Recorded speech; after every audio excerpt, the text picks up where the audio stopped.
So let's talk about 2025 and why I think this year will create and has already created more new landlords than any year ever before. So why is this happening and why is it going to continue to happen? Well, let me give you some examples of what we're seeing in the market right now. And hey, I'm Leslie. I'm a California-based realtor and a landlord, and I help homeowners navigate buying, selling, and turning their homes into rentals just like the pros. So if you're planning to rent out your first property, house hack into your next one, or just want to do it the right way without needing to pay the costly fees of a property manager or hire out everything, then you're in the right place. So what am I seeing right now in the market? Well, what I'm seeing is those homeowners who bought back in 2021 at the peak when rates were at their lowest and home prices were also at their highest.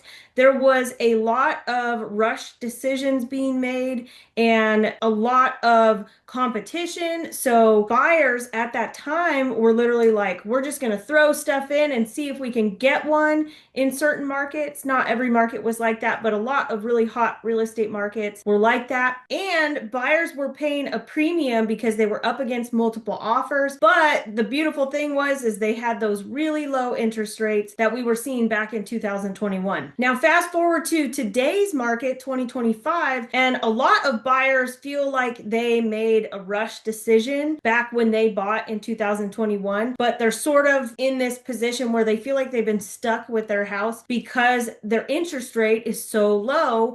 And if they were to turn around and sell their property, they're maybe barely going to even break even in certain markets or take a loss if they were to sell it right now. But I think a lot of these homeowners are so fed up with the house that they bought back in 2021 that they are now in a position where they want to move to something else. They don't want to take a loss and they still want to ride out the market to time it to where they could maybe pull some kind of a profit or even break even on what they bought it for after fees and things like that. So what are these homeowners going to do? Well, they're going to be going to their next property, whether that be moving out of the area, buying another property, or renting something. They are going to make a move because they're so tired of that house that they bought back in 2021. And what are they going to do with that existing property? They're going to turn it into a rental. So boom, that's how the new wave of landlords are created that we're seeing in 2025. And these new landlords are in the position where they are deciding what rental strategy they're going to go with. But before I go any further, I want to share with you my 1 hour free landlord training that you can grab at the link below in the description.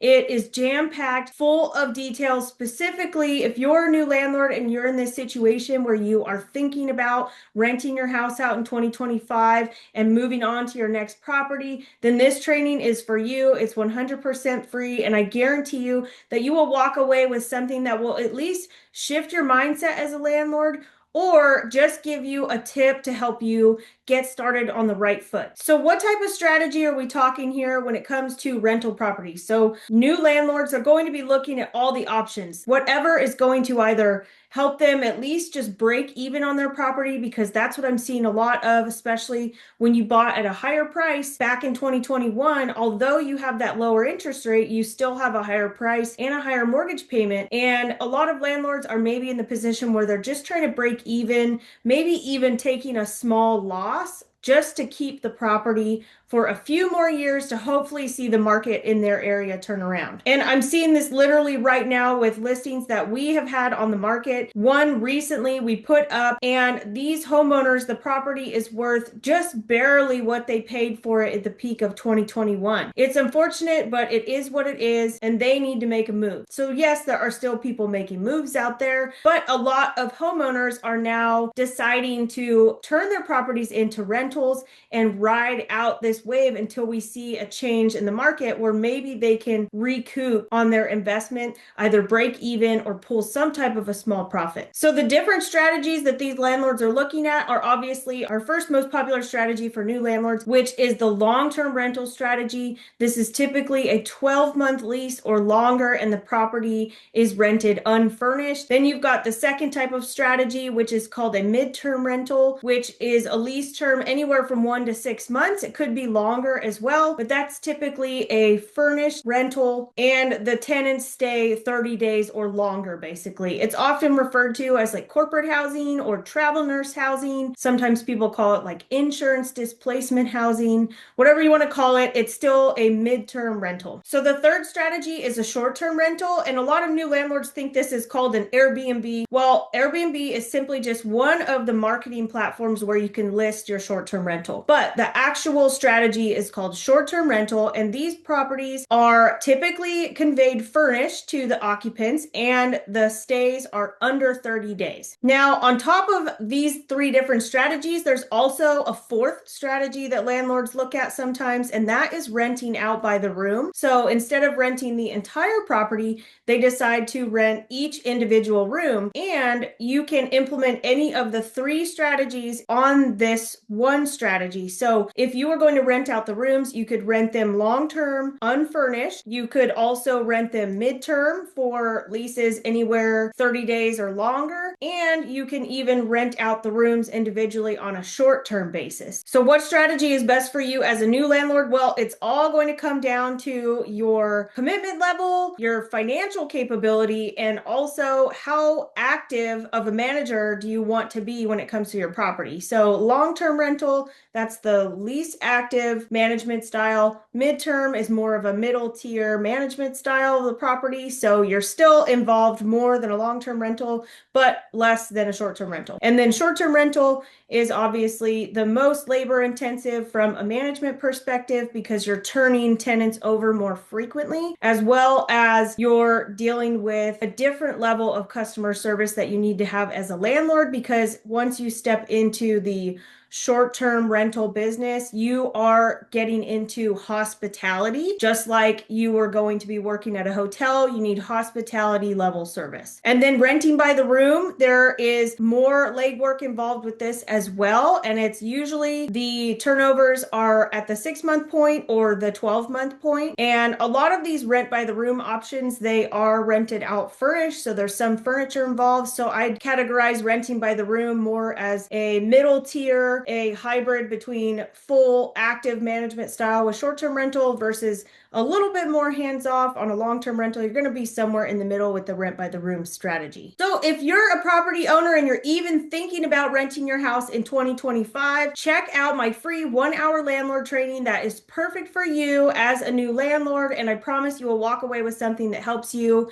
And on top of that, we will dive a little bit deeper into all of these rental strategies and some of the tactics that go with being a new landlord. You can grab it at the link below in the description. Now, if you're trying to decide what strategy you want to go with, it ultimately will come down to your involvement level and how much time you want to spend in the business. Because when you go from owner, property owner, and occupant, and you flip into this landlording space, you've got to understand that you are now starting a business. Your property itself will even have a P&L. And I think a lot of landlords forget that or don't even realize that when they're new until they get to the time when they're ready to file the taxes and their CPA is like, hey, I need all the expenses and the profits, you know, the rent, yada, yada. I need all this stuff. And they're like, huh? I didn't do that. I didn't track any of that. They just think I'm going to go out and rent my house and it's going to be no big deal. But in reality, a lot of landlords fail because of that. So you've got to remember, if you're in this position and you're going into the landlord space, then you need to understand that you are operating a business at this point. Now, with the different strategies, there are some different benefits and like pros and cons from a tax perspective. So depending on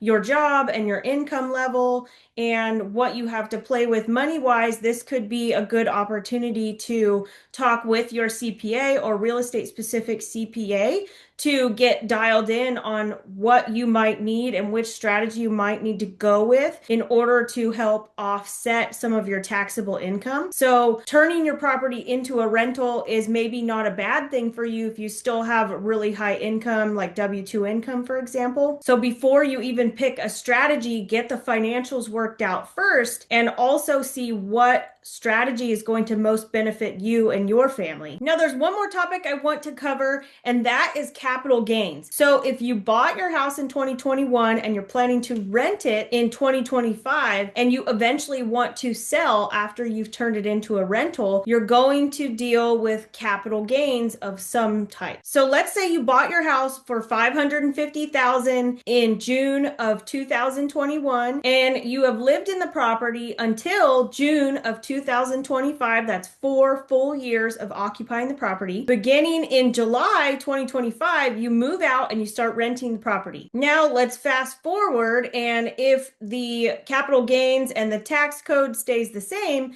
and you're thinking about selling the property in June of 2027, let's say maybe your tenants did a 2-year lease and they're now moving out, you would still qualify for the current capital gains exclusion under the 2 out of 5 year rule. So let's just say if the market improves by June of 2027 and you're able to sell the house for more than you initially bought it for, let's just say for an example, you bought the house at $550, 2027, it's now worth $750. So your capital gain on the sale is about $200,000. Now, if you're single, you are qualified to exclude up to $250,000 of that gain. And if you're married, then you are qualified to exclude up to $500,000 in gain, which wouldn't apply in this scenario simply because the gain is about $200,000. But the beauty of this is if you did do this rental strategy where you maybe rented it out for a couple of years and then you sell it when they move out, you can exclude that entire $200,000 gain and owe nothing in capital gains tax. That's if nothing changes with these guidelines. Now, what about depreciation though? Because once you turn your property from owner occupied